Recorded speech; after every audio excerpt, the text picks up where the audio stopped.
जय श्री कृष्णा, राधे राधे। कैसे हैं आप सब? आई होप आप लोग बहुत अच्छे होंगे और आप सभी का वेलकम है मेरे एक न्यू व्लॉग में।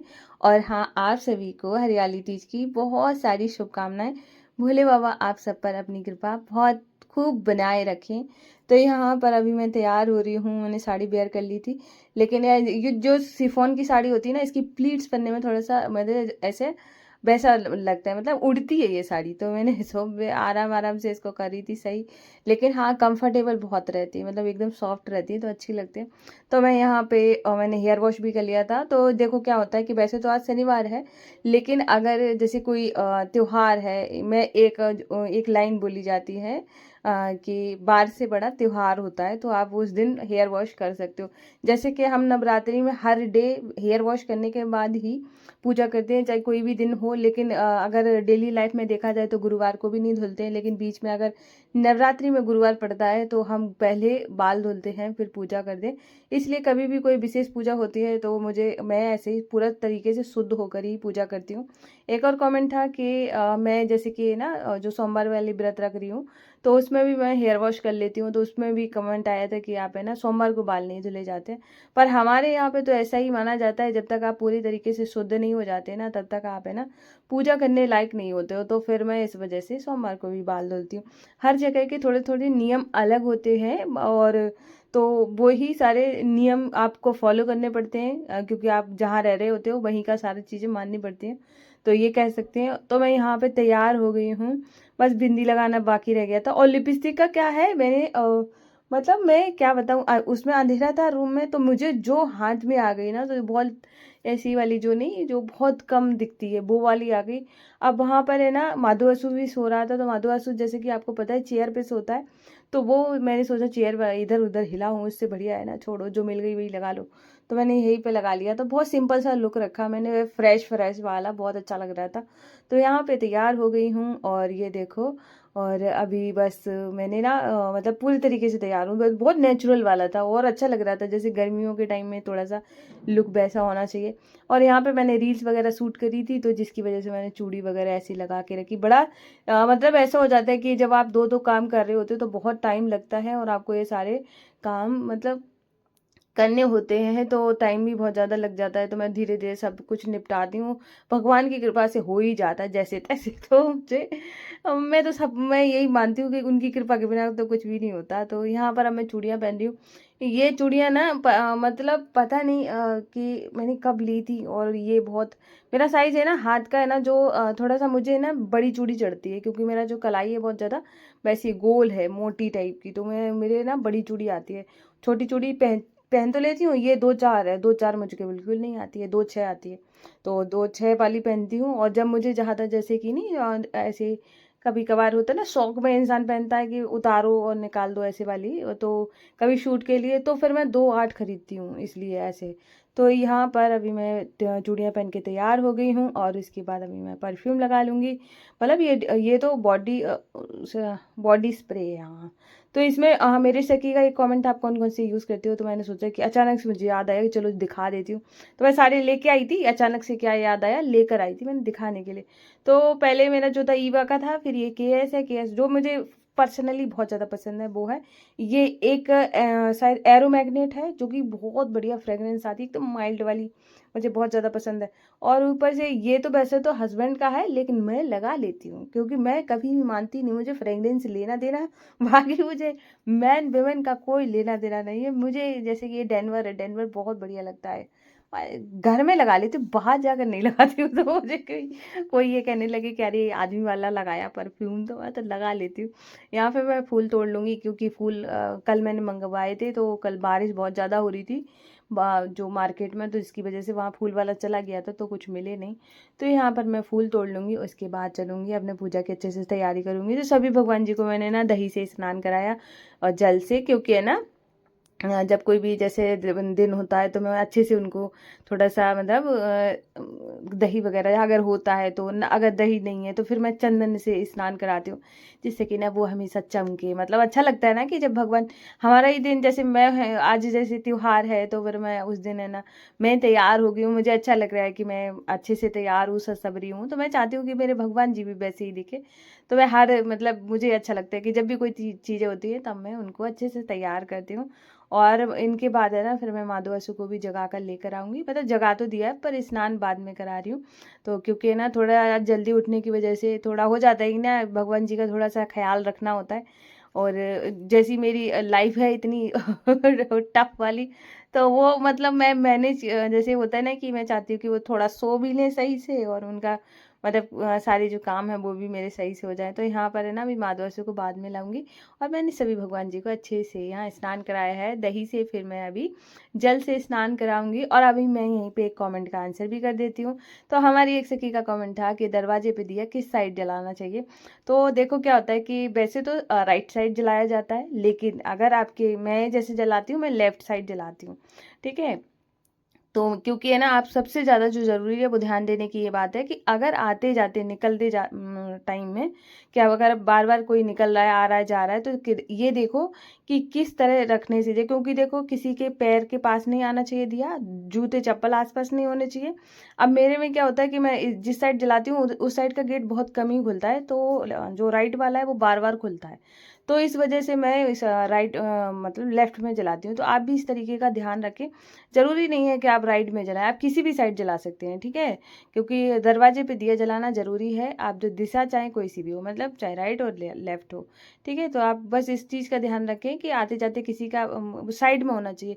आजकल तो लोग बहुत अच्छे से है ना बाहर जो नहीं दीवार होती है जिस साइड उनको जलाना है उस साइड है ना ऊपर दीवार के ऊपर है ना वो बनवा रहे हैं, थोड़ा सा लगवा देते हैं स्लैब टाइप की, जिसमें है ना छोटी सी लकड़ी की उस पे दिया रख देते हैं। जिनके यहाँ पे ज़मीन पे रखने का थोड़ा सा रहता है ना कि कोई कहीं कहीं पे क्या होता है कि हम रखना तो चाहते हैं लेकिन वो जगह सही नहीं हो रही होती है, सूट नहीं कर रही होती है। कई बार बहुत सारी चीज़ दिक्कत हो जाती है, कहीं रेंट का घर है कहीं कुछ है, तो वहाँ पे अगर आप ऐसे रैक टाइप का लगवा सकते हो, उस पर रख सकते हो जैसी भी आपको इच्छा करे। तो यहाँ पर अभी मैंने भोले बाबा माता पार्वती को विराजमान कर दिया, उनके लिए दिया जलाया। और अभी मैं फूल चढ़ा दूंगी जो कि मेरे पास है, जैसे कि अब नहीं मिले तो जो मिले वही बढ़िया, ठीक है। तो अब मैं यहाँ पे है ना और मैंने चुनरी उड़ा दी थी, बड़ा अच्छा लग रहा था क्योंकि मुझे पूजा पाठ करना वैसे भी बहुत ज़्यादा पसंद है। क्योंकि है ना बहुत मतलब मुझे एक अलग ही सुकून देता है कि मतलब मैं कितना अच्छे से जितना अच्छे से हो जाता है उतना ही ज़्यादा मैं खुश हो जाती हूँ कि मतलब एक अवार्ड जैसा मिल गया हो कि कितना अच्छा लग रहा है। तो यहाँ पर है ना अभी मैं सारी चीज़ों और मैं जैसे कि ना मेरे बिल्कुल गली में ही एक शॉप है जहाँ पे ये सारी चीज़ें पूजा की मिल जाती हैं। तो मैं उनके यहाँ गई थी तो चूड़ियाँ मुझे मिली नहीं। तो मैंने सोचा कि अभी मैं क्या करूँ, मुझे अचानक याद आया कि मेरे पास है ना कांच के कंगन रखे हुए हैं जो कि मैंने दिल्ली में खरीदे थे और आज दिन तक मैंने हाथ में भी नहीं डाले हैं। तो मैंने कहा बस अब मैं वही वाले चढ़ा दूंगी। तो फिर मैं वही वाले मैंने चढ़ाए और यहाँ पे सभी सुहाग का जो सामान था जो मुझे मिल गया था वो मैंने सारी चीज़ों को भगवान जी को चढ़ाया, माता को चढ़ाया, क्योंकि आज के दिन सुहाग का सामान चढ़ाना बहुत अच्छा होता है। फिर हमने अपने आज और मेरे माधवासु का श्रृंगार देख लीजिए कितने प्यारे लग रहे हैं, बहुत ही प्यारे। और आज जिस दिन बहुत छोटा सा ब्लॉग बन पाया है क्योंकि कल बहुत ज़्यादा काम हो गया था, तो जिसकी वजह से मतलब जैसे तैसे ये सूट हो गया। सुबह का तो हो जाता है क्योंकि मैं जल्दी उठ जाती हूँ, उसके बाद जो भी चीज़ें होती है वो मैनेज करना बहुत मुश्किल हो जाता है। तो इस वजह से कभी कभी बाई चांस, तो वैसे तो मैं हमेशा करने की कोशिश करती हूँ लेकिन कल का इतना हो नहीं पाया है। तो यहाँ पर अभी मैं फूल चढ़ा दूंगी और पूजा पाठ अच्छे से संपन्न करूँगी। और यहाँ पे आज भी मैं मतलब माधव असु को ना ग्रीन पोशाक धारण कराई थी और ग्रीन में बड़ा सुंदर लग रहे थे। मतलब क्या होता है कि माधव असु को ना सजने संवरने का बड़ा शौक है, जैसे कि मुझे है वैसे ही जिस दिन मैं उनको अच्छे से सजा देती हूँ उतना बड़ा मुस्कुरा रहे होते हैं। और नया कपड़ा उस दिन जिस दिन पहना दो ना उतना तो उस दिन तो उनका एक अलग ही रूप निकल के आता है। मतलब इतना ज़्यादा उनको पसंद है मतलब श्रृंगार करना। क्योंकि देखो गया ना जो हमारे कान्हा जी हैं वो वैभव के मालिक है और राजा कभी सादा नहीं रहता है, तो राजा हमेशा साज संवर के ही रहता है। इसीलिए मुझे लगता है कि राजा को बड़ा सजने का शौक है। तो मैं हमेशा उसको सजा के ही रखती हूँ, तो मुझे अच्छा लगता है। तो मैं यहाँ पे भोग लगा दूंगी जाके। और हमारी एक सखी का कमेंट था कि जो मैं पूजा पाठ नाम जाप सब कुछ अच्छे से करती हूँ, टाइम से पूजा भी कर लेती हूँ, लेकिन मुझे गुस्सा बहुत ज़्यादा आता है। तो सखी क्या होता है कि जब जीवन में या मन में बहुत सारी चीज़ें चल रही होती हैं तब इंसान गुस्सा बहुत ज़्यादा करता है। पहली बात तो ये हो जाता है कि जब आप रेस्ट सही से नहीं कर पाते हो, आपकी बॉडी को रेस्ट की नीड होती है और आप उस टाइम में ना और सारे काम कर रहे होते हो तो भी गुस्सा आएगा। दूसरी बात होता है जब मन में कुछ चीज़ें चल रही होती हैं और वो पूरी नहीं हो रही होती हैं तब भी गुस्सा आता है। दूसरी बात ये हो जाती है कि अगर आपका जैसे बॉडी के अंदर विटामिन्स वगैरह बहुत सारी चीज़ों की कमी है जिसकी वजह से बॉडी बहुत लेज़ी फील कर रही है, तब भी बहुत गुस्सा आएगा, ठीक है? तो मैं कहूँगी कि आप पहले अपने आप की अपनी वो कहते नहीं कि अपनी नब्ज़ पकड़ो कि क्या चीज़ मेरे अंदर क्या कमी क्या है हो रही है, उसकी वजह से मुझे इतना गुस्सा आ रहा है, या फिर भी आप तो जैसे कि जभी भी आपको अब मैं एक नुस्खा बता रही हूँ, ठीक है? जब भी आपको कभी भी गुस्सा आए, मैं जैसा करती हूँ मैं आप ऐसे बता रही हूँ। मुझे कभी भी गुस्सा आए, मैं मेरे से कोई ये नहीं कह सकता कि मैं किसी से मैंने लड़ाई करी है, मैं लड़ाई करती ही नहीं हूँ। मैं देखो क्या होता है, मैं सीधा बात करना बंद करती हूँ किसी के साथ भी। अगर मुझे किसी चीज़ के लिए गुस्सा आ रहा है, कोई सामने वाला मेरी बात को समझना नहीं चाहता है, तो मैं बिल्कुल भी नहीं समझाऊँगी, मुझे ज़रूरत ही नहीं है।